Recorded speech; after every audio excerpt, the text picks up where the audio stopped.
नमस्ते दोस्तों, तो एक बार फिर स्वागत है आप लोगों का पीकेएस एजुकेशन चैनल में। आज हम जो टॉपिक पढ़ने वाले हैं वो है फंडामेंटल राइट्स, जिसमें हम पढ़ने वाले समानता का अधिकार। हमने पिछली वीडियो में अपने 6 मौलिक अधिकार को जान चुके हैं। अब हम उनके अंदर अनुच्छेदों को पढ़ने वाले हैं। आज हम समानता के अधिकार को पूरा ख़त्म करेंगे और नेक्स्ट 6 वीडियो में पूरे मौलिक अधिकार को डीपली से समझकर उसको ख़त्म करने वाले हैं। तो बने रहेगा वीडियो के अंत तक, और इसी तरह के वीडियो पाने के लिए पीकेएस एजुकेशन चैनल को सब्सक्राइब कर लीजिए। तो स्टार्ट करते हैं इस वीडियो को। पहले हम जानते हैं समानता का अधिकार, और ये है अपना 14 से 18 तक। तो समानता के अधिकार में क्या क्या है, और आज की वीडियो में इंटरेस्टिंग बात यह है कि मैं अपने नोट से आपको पढ़ाने वाला हूँ। अपने स्टार्ट करते हैं। अनुच्छेद 14 में 2 बातें कही गई हैं, यानी 2 अवधारणाओं को पालन करता है, ठीक है ना। तो पहली अवधारणा है कानून के समक्ष समानता। तो आइए इसको जानते हैं। कानून के समक्ष समानता।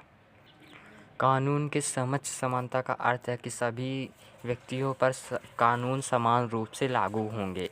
चाहे मोदी जी चोरी करे वो भी जेल जाएंगे, चाहे आम आदमी चोरी करे वो भी जेल जाएगा। मतलब कि कानून सभी के लिए समान है। इस कानून के समक्ष समानता में ये कहा गया, देखिए, देश के कानून सभी व्यक्तियों पर समान रूप से लागू होते हैं, अर्थात किसी व्यक्ति पर विशेष अधिकार प्रदान नहीं है। मतलब किसी व्यक्ति को विशेष अधिकार प्रदान नहीं है कि तुम मंत्री हो, तुम छोड़ जाओ, इस तरह का नहीं। सभी लोगों पे सभी कानून का कार्य करेंगे। तो इस अवधारणा को ब्रिटेन के संवैधानिक व्यवस्था से ली गई, संविधान से नहीं, संवैधानिक व्यवस्था से ली गई है।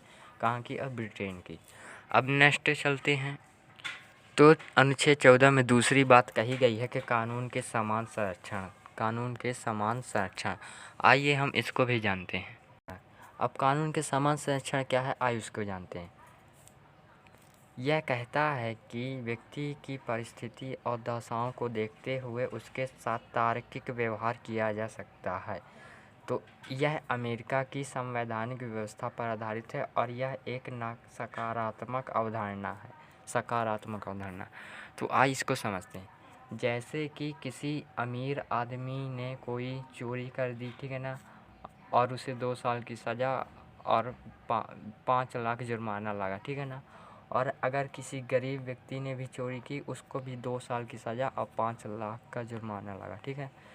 तो अमीर व्यक्ति तो ये दे देगा 5 लाख, लेकिन गरीब व्यक्ति नहीं दे पाएगा। तो इसी के लिए अपना 14 अनुच्छेद का भाग, मतलब कि दूसरा, कहता है कि सभी नहीं, व्यक्ति की परिस्थिति और दशा को देखते हुए उसके साथ तार्किक व्यवहार किया जाएगा। मतलब कि इसको कम, मतलब कि 5 लाख की जगह 2 लाख हर्जाना भरना पड़ सकता है, ठीक है ना। तो अब नेक्स्ट चलते हैं अपन अपना अनुच्छेद 15। अनुच्छेद 15 सरकार और प्राइवेट दोनों पर लागू होता है। अनुच्छेद 15 कहता है कि इन आधारों पर कोई भी भेदभाव नहीं करेगा। ना तो सरकार कर सकती और ना ही प्राइवेट। किसके आधार पर? धर्म के आधार पर, जाति के आधार पर, नस्ल के आधार पर, लिंग के आधार पर, जन्म स्थान के आधार पर। इन पांचों के आधार पर कोई भी भेदभाव नहीं कर सकता इंसान के साथ।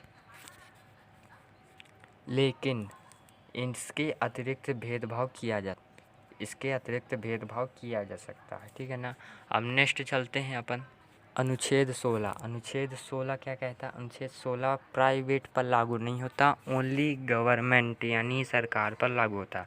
अनुच्छेद 16 कहता है कि राज्य किसी भी व्यक्ति के साथ निम्न आधार पर भेदभाव नहीं करेगी। जैसे धर्म हो गया, वही अपना धर्म, जाति हो गई, नस्ल हो गई, और लिंग के आधार पर, ठीक है। जाति हो गई, जाति सेम हो गई, और जन्म स्थान के आधार पर, ठीक है ना।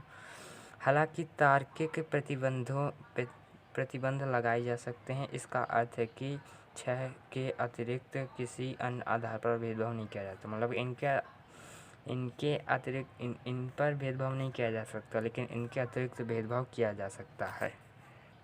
अब अपना अनुच्छेद 17वां है, जो कि कहता है कि छुआछूत का अंत, यानी अस्पृश्यता का अंत। अस्पृश्यता को हम छुआछूत से डिनोट करते हैं।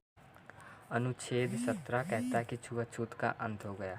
तो छुआछूत अस्पृश्यता का अंत, लेकिन अस्पृश्यता को भारत के संविधान में किसी भी कानून द्वारा परिभाषित नहीं किया गया, ठीक है ना।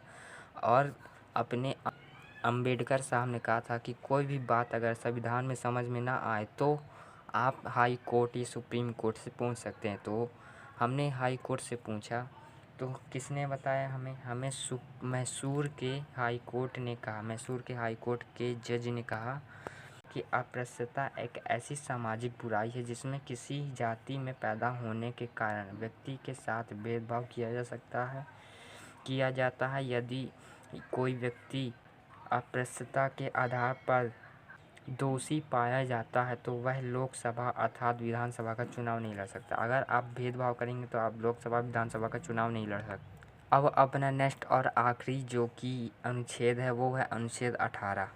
आइए अनुच्छेद 18 को भी डीपली समझते हैं। अनुच्छेद 18 उपाधियों का अंत। इसमें उपाधियों का अंत कर दिया गया है। अनुच्छेद 18 कहता है कि उपाधियों का अंत हो गया है क्योंकि उपाधियाँ ब्रिटिश सरकार द्वारा दी जाती थी, जैसे कि महाराजा की उपाधि दी जाती थी, राय बहादुर की, राय साहब इत्यादि की उपाधि दी जाती थी। ये उपाधियाँ समानता के अधिकार का उल्लंघन करती थी।